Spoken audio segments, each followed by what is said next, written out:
नमस्कार। The legal Indian के इस एपिसोड में आपका स्वागत है। दोस्तों, कई बार कई क्वेश्चंस हमारे पास आए कि सर आप कुछ ऐसा वीडियो बनाइए जिसमें आप ये बात कीजिए कि शादी करने का क्या प्रक्रिया है, किस तरीके से दो नवयुवक यदि शादी करना चाहते हैं तो कोर्ट का क्या प्रोसीजर है, किस तरीके से उन्हें अप्रोच करना चाहिए, इसके बारे में कुछ आप बताइए। आज हमारे बीच एडवोकेट शुभम कुमार जी हैं, जो कि माननीय दिल्ली हाई कोर्ट में प्रैक्टिसिंग एडवोकेट हैं और इसके जाने माने जानकार हैं, एक्सपर्ट हैं। तो मैं इनसे रिक्वेस्ट करा हूं कि आप मेरे दर्शकों को यदि कुछ ज्ञान बांट सकें तो बहुत मेहरबानी होगी, और उन्होंने एक ही बार में एक्सेप्ट कर लिया। तो सबसे पहले मैं शुभम जी आपको स्वागत करता हूं आपका हमारे चैनल द लीगल इंडियन पे। जी जी, बहुत बहुत धन्यवाद विवेक जी। ठीक है सर, अब हम डायरेक्टली आपसे कुछ क्वेश्चंस करेंगे, और ये जो क्वेश्चंस हैं वो हमारे सब्सक्राइबर के हैं, उनके द्वारा हमें पूछा गया है। तो बेसिकली मैं कुछ 4 से 5 क्वेश्चंस आपसे पूछूंगा और आपसे गुजारिश है कि आप इसका जवाब संक्षेप में देंगे। जो पहला क्वेश्चन हमारे पास आता है कि सर मैं नवयुवक हूं और मैं शादी करना चाहता हूं, इसके लिए सबसे इंपॉर्टेंट क्राइटेरिया क्या है? आखिर जब दो नवयुवक शादी करने की बात उसके जहन में आती है तो वो कौन सा सबसे इंपॉर्टेंट क्राइटेरिया है जो दोनों व्यक्ति को, दोनों नवयुवक को सोचना चाहिए? इसके बारे में यदि आप मेरे दर्शकों को बताएं तो बहुत अच्छा होगा सर। जी विवेक जी, आपने जो सवाल किया है कि सबसे पहला क्राइटेरिया जिस पे लोगों को ध्यान रखना चाहिए शादी करने के पहले, तो सबसे इंपॉर्टेंट जो क्राइटेरिया विवेक जी, वो ये है कि आप सबसे पहले अपना एज फैक्टर को आप ध्यान में रखें। उसके लिए सबसे इंपॉर्टेंट चीज है ये है कि लड़का और लड़की दोनों मेजर होना चाहिए। मेजर इन द सेंस कि चलिए मान लेते हैं कि लड़का लड़की दोनों 18 के प्लस दोनों ही मेजर माने जाते हैं, लेकिन हमारे देश में जो कानून है कि शादी का उम्र क्या होता है, लड़का का उम्र 21 साल होना चाहिए और लड़की की उम्र मिनिमम 18 साल होना चाहिए। तो सबसे पहले जो ध्यान में लोगों को रखना चाहिए, लोग काफी कंफ्यूज हो जाते हैं क्योंकि कई बार ये भी सवाल आते हैं हमारे पास कि क्या वो एक 16 साल की लड़की और एक 17 साल का या 18 साल का लड़का कर सकता है। तो इस केस में आप गलती बिल्कुल भी ना करें, तो किसी के द्वारा बताए जाने पर आप बिल्कुल भी ना इस चीज में आगे बढ़े, क्योंकि इसमें आप देख सकते हैं इस एग्जाम्पल जो मैं बता रहा हूं आपको, इसमें लड़की का उम्र 16 साल है। तो कानूनी तौर पर लड़की एक माइनर है और लड़का मेजर है। इस केस में शादी नहीं हो सकती है क्योंकि एक माइनर है और एक मेजर है। तो सबसे इंपॉर्टेंट चीज है जो लोगों को ध्यान रखना चाहिए कि लड़की 18 साल होनी चाहिए और लड़का का उम्र 21 साल पार हो जाना चाहिए, तभी वो शादी अपनी मर्जी से कर सकते हैं।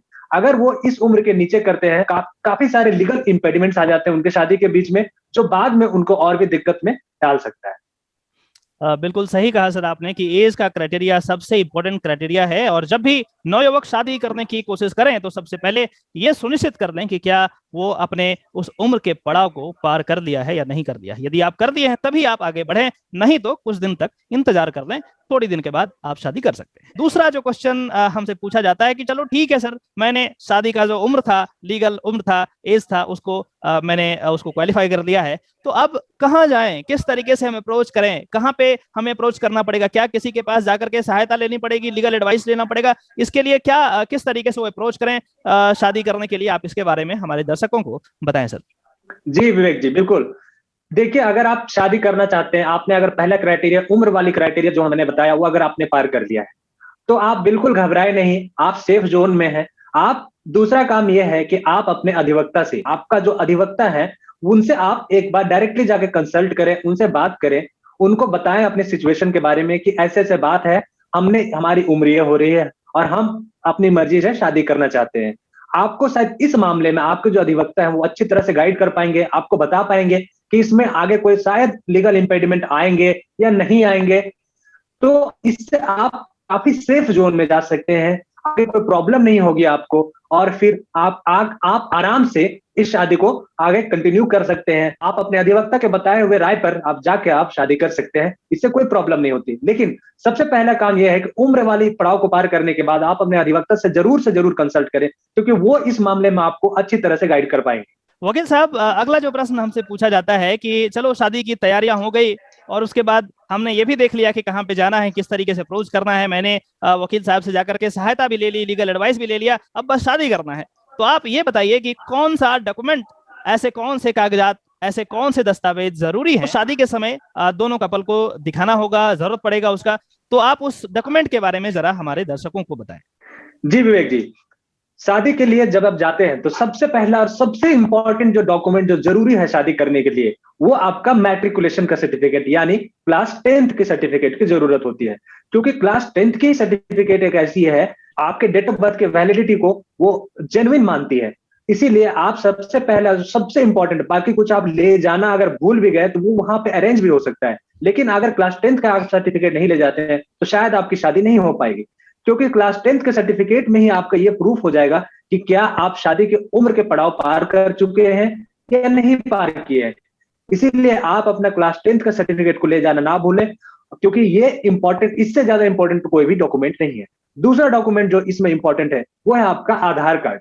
आधार कार्ड आजकल के टाइम पे आधार कार्ड सबसे इंपॉर्टेंट डॉक्यूमेंट बन गया है, सबसे ज्यादा इंपॉर्टेंट फोटो आईडी बना हुआ है। लेकिन उसके अलावा अगर फोटो आईडी को और भी ले जाना चाहते हैं इसमें कोई प्रॉब्लम नहीं है, लेकिन आधार कार्ड आप साथ में ले ही जाए। उसके अलावा तीसरा डॉक्यूमेंट जो जरूरी होता है वो डॉक्यूमेंट नहीं है, वो आप अपना पासपोर्ट साइज फोटोग्राफ्स लेकर जाए। कई बार लोगों को ये भी सवाल आता है कि सर हम कितने पासपोर्ट साइज फोटोग्राफ्स लेकर जाएं, तो आप इस चीज को इंश्योर करें कि कम से कम आप अपने साथ 4 फोटोग्राफ तो ले ही जाएं, जिससे आपको वहां पे हो सकता है कई बार 2 का भी जरूरत होता है, कई बार 4 का भी जरूरत होता है, कई बार 3 का भी जरूरत होता है। तो आप सेफ साइड में आप 4 फोटोग्राफ्स लेकर जाएं, जिससे आपको वहां पे अगर किसी चीज का अलग से रिक्वायरमेंट होती है तो आपको दिक्कत ना हो। बहुत बहुत धन्यवाद सर। अगला जो प्रश्न है वो है कि क्या विटनेस का रिक्वायरमेंट जरूरी है? क्या विटनेस नहीं होने पे शादी सफल नहीं मानी जाएगी? आखिर विटनेस का क्या रोल है, क्या ये अहम रोल है शादी के दौरान विटनेस का होना जरूरी है? इसके बारे में हमारे दर्शकों को आप बताएं सर। जी विवेक जी, जैसा कि आपने पूछा विटनेस का होना जरूरी है या नहीं जरूरी, तो मैं आपके चैनल के माध्यम से दर्शकों को यह बताना चाहूंगा विवेक जी कि विटनेस का होना, जैसे कि आपका ये डॉक्यूमेंट का होना जरूरी है, उसी तरह आपका विटनेस का भी होना जरूरी है। क्योंकि कई बार ये होता है कि आप तो शादी कर लेते हैं, शादी के बाद मान लीजिए आगे चल के फ्यूचर में कभी कोई कोई चैलेंज कर देता है, कहीं आप जब शादी करके जाते हैं तो आपके घर वाले चैलेंज कर देते हैं कि ये तो शादी हुई ही नहीं है। कई बार बहुत सारे हमारे पास ऐसे केसेस आते हैं कि लोग शादी करने के बाद भी लोग कह देते हैं कि नहीं ये तो शादी हुई नहीं है। तो उस चीज को टेस्टिफाई कौन करेगा? तो जब आप शादी करते हैं तो उस समय आपके जो सर्टिफिकेट जब इशू किया जाता है उस सर्टिफिकेट पे आपका विटनेस का भी साइन होता है, क्योंकि कल होगा अगर फ्यूचर में कभी वो शादी को चैलेंज होता है तो यही विटनेस है जो कि आगे चल के आपके टेस्टिफाई करेंगे कि हाँ हमारे सामने इनकी शादी हुई थी और ये शादी बिल्कुल ही वैलिड शादी है।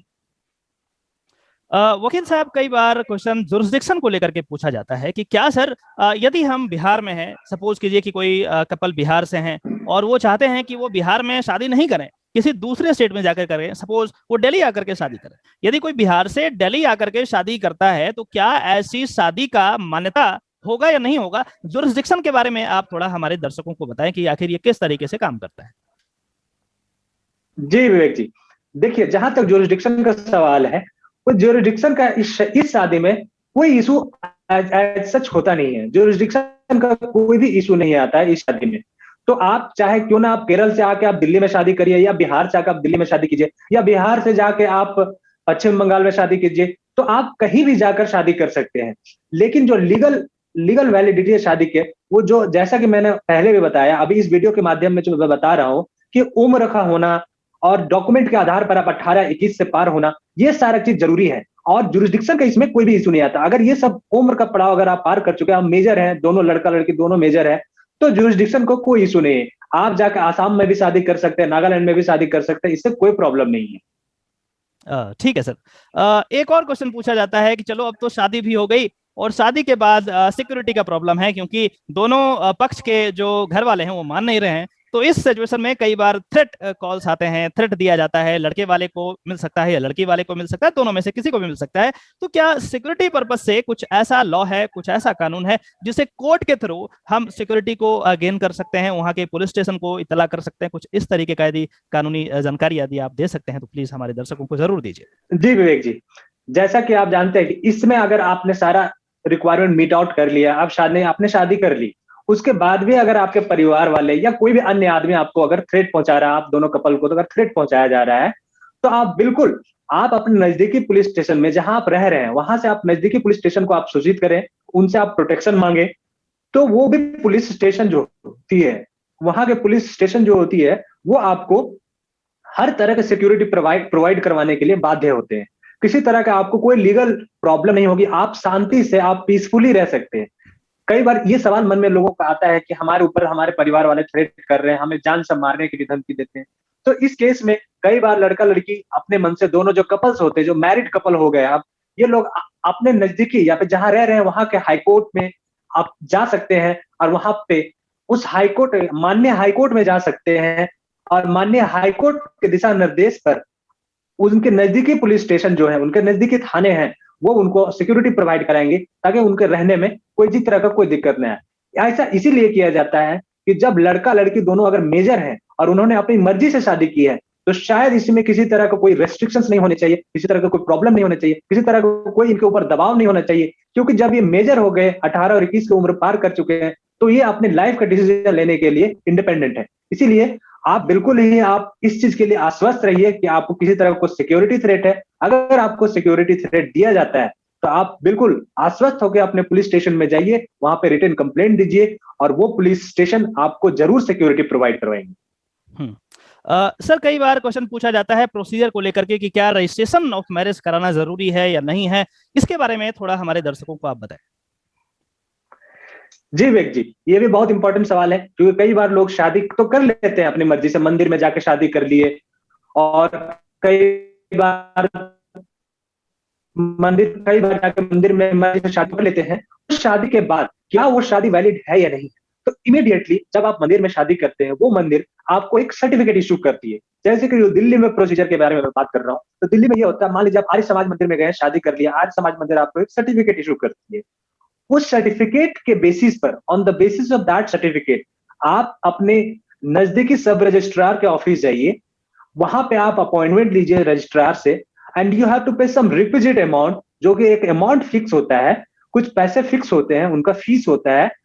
तो आप वहां पे ऑनलाइन, दिल्ली में तो ऑनलाइन का सिस्टम है, ऑनलाइन अप्लाई कीजिए, उसके बाद फिर आप रजिस्ट्रार के ऑफिस से आपको अपॉइंटमेंट मिलेगा as per the busy schedule of the registrar office. आपको हो सकता है 2 दिन में मिले, 4 दिन में मिले, 10 दिन में मिले।